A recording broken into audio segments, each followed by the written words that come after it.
coronavirus. The Metro goes even further, proclaiming time to get antisocial.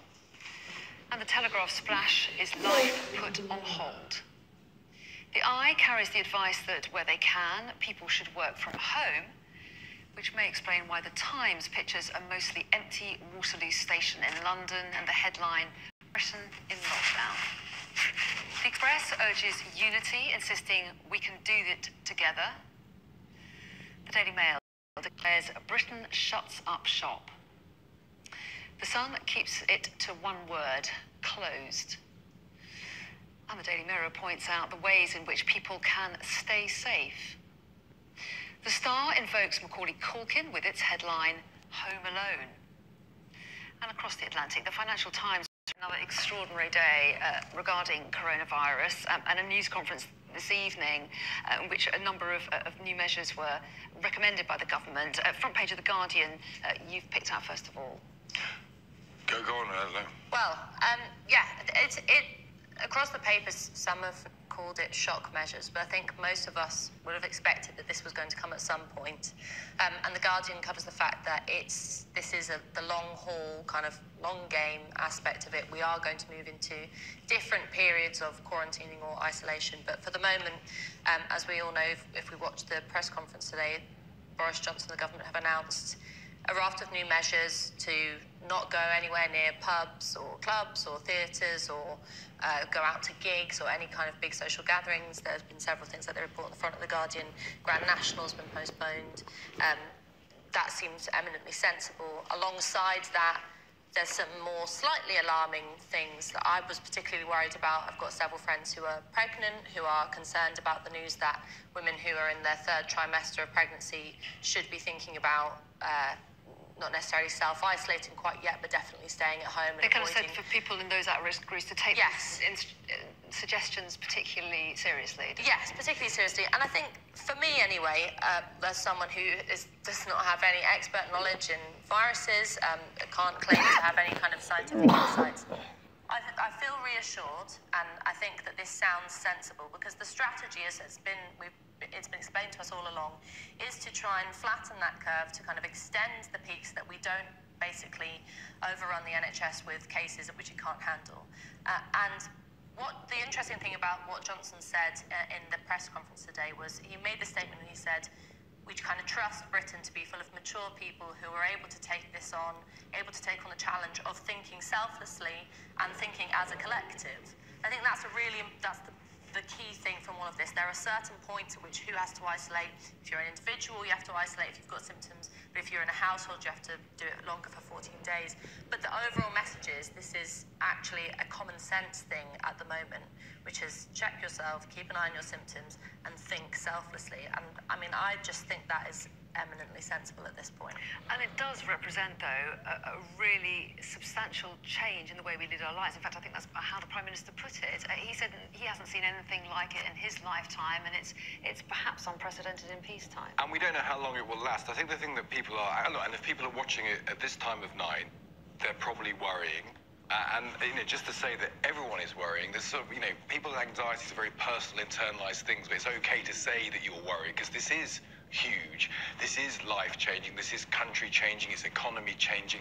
But as Ella was saying, we are all in this together, and it's okay to feel worried about it. I think it's firstly because you guys are doing the news, as you should do, 24-hour news, saying what's happening. The effect of people watching that, the effect of people terror scrolling on Twitter, is to get very worked up. And I'm going to put the Express up while you say that as well, actually, because you used an expression which I think they've got on their front page. I don't know if we can get the Express front page, but where they say we can do that together. Yeah, and look, but the issue we're all going to have to confront is this is, as Whitty said, this is not happening quickly. If you look at the report from Imperial College where they've remodeled, so as Ella said, this was predicted. They said all along we're going to have to ramp up the measures in order to respond to the virus reaching its peak or cases rising. So we knew that they were going to have to do this, but they have remodeled it. They have looked again at the figures, and the figures of, if they'd carried on where they were, too many people will have died, too many people will have used the NHS too quickly. So they've had to ramp it up in order to, as Ella says, flatten the curve.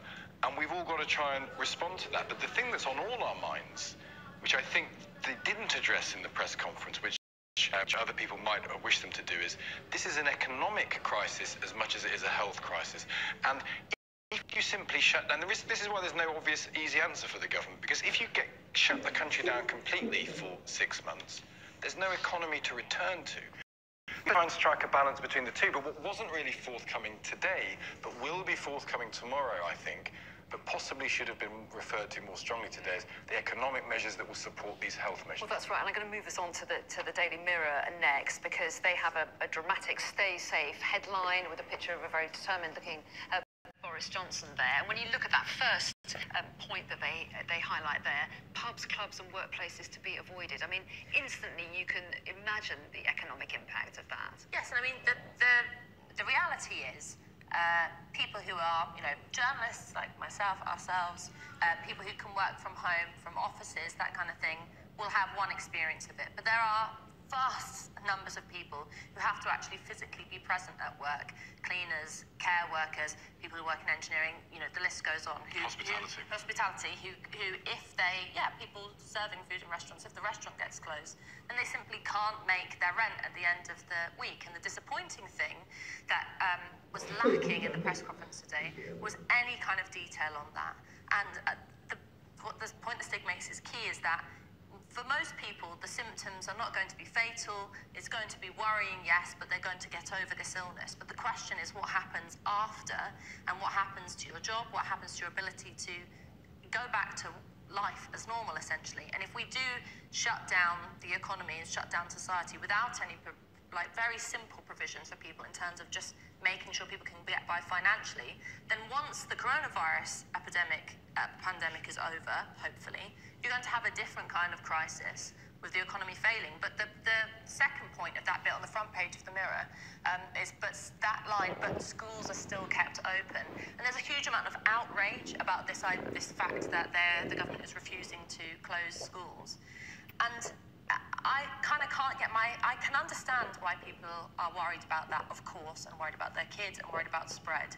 But the evidence shows that if you're going to try to contain this and try and go with the strategy of flattening the peak, then closing schools doesn't help that. So people have to disentangle their political dislike for the Tories, which is one thing and perfectly, acceptable in some cases, with a general sense of listening to the medical advice and going along with it. And certainly as far as schools are concerned, the government is saying that they're reviewing the situation all the time. There are all sorts of issues. If parents might be care workers and it's difficult for them to look after their children, they don't want them to be looked after by grandparents who might be vulnerable. So there are lots of factors to consider with a decision like that. Let's move on to the Times. And I should point out, you said, I think we'll hear more about support for businesses. We've understood tonight that Rishi Sunak, the Chancellor, will be part of that now daily news conference from the government, talking about other measures that might be put into place. And the issue is, people may criticise that the government was slow to go to a daily briefing. It may be that they have miscalculated. That initial reaction was too slow. It was too soon.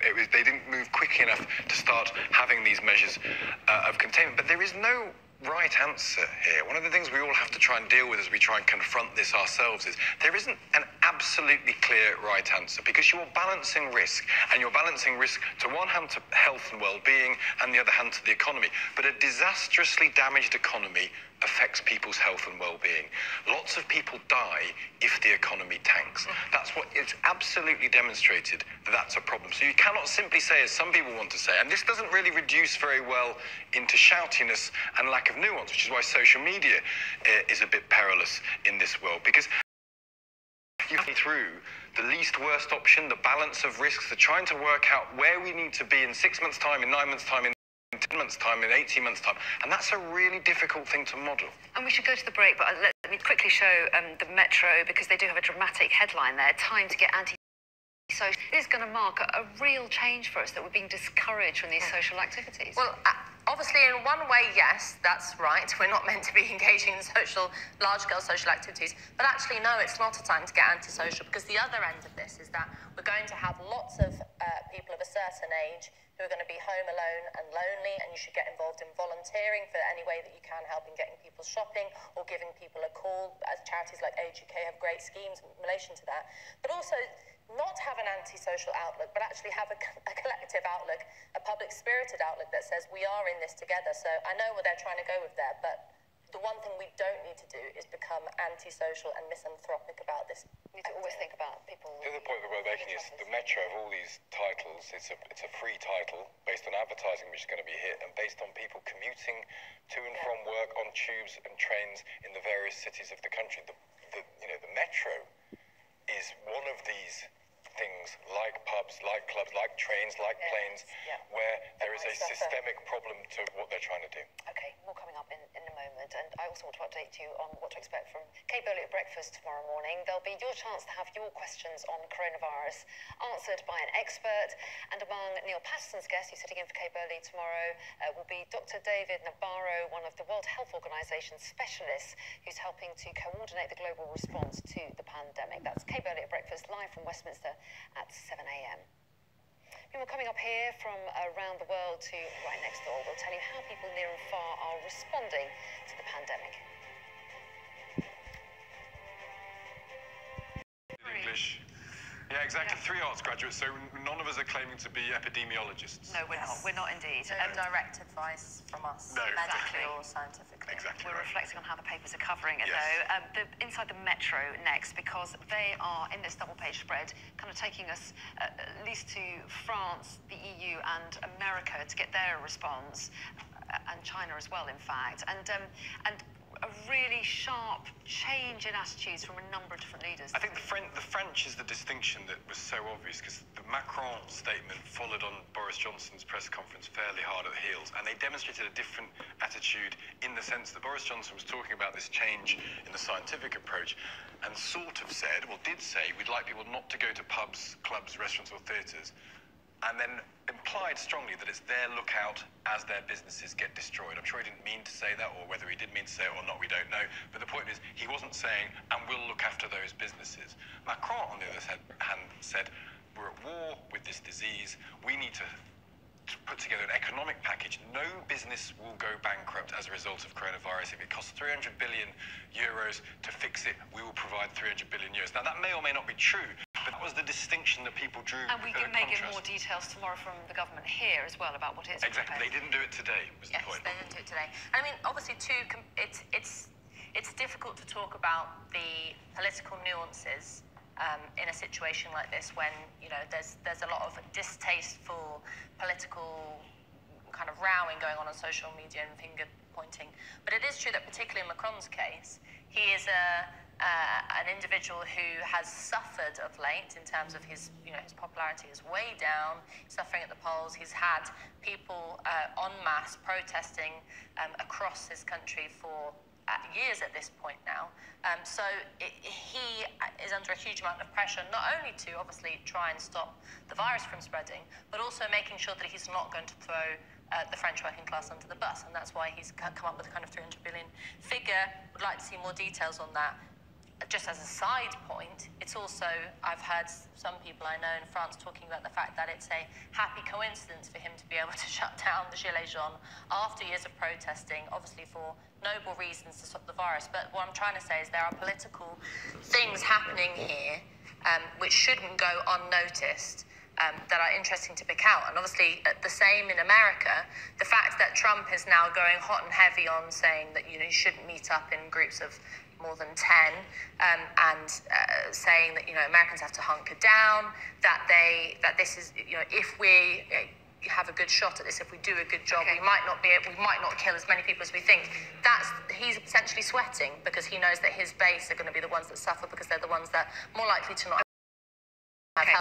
We've literally got 30 seconds. I just want to have a quick look at the Mail page 7 stig about an appeal to all be good people. And this is the point that people watching this now will be worried, and it's right to feel worried. Everyone's feeling worried. But what we do is help people around us by being empathetic, how we talk to each other, how we communicate with each other, and recognise that there are a bunch of people, the elderly in particular, the people with conditions, who are going to be isolated for a long time, and we can make that better. So if you feel worried, there is agency that you can do to improve things. Okay, we need to all help each other. Stig and Ella, good to see you both. Thanks very much indeed.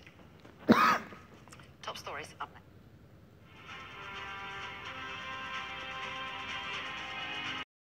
people as we think. He's essentially sweating because he knows that his base are going to be the ones that suffer because they're the ones that are more likely to not have health insurance and stuff. And we've literally got 30 seconds. I just want to have a quick look at the Mail page 7's thing about an appeal to all be good people. And this is the point that people watching this now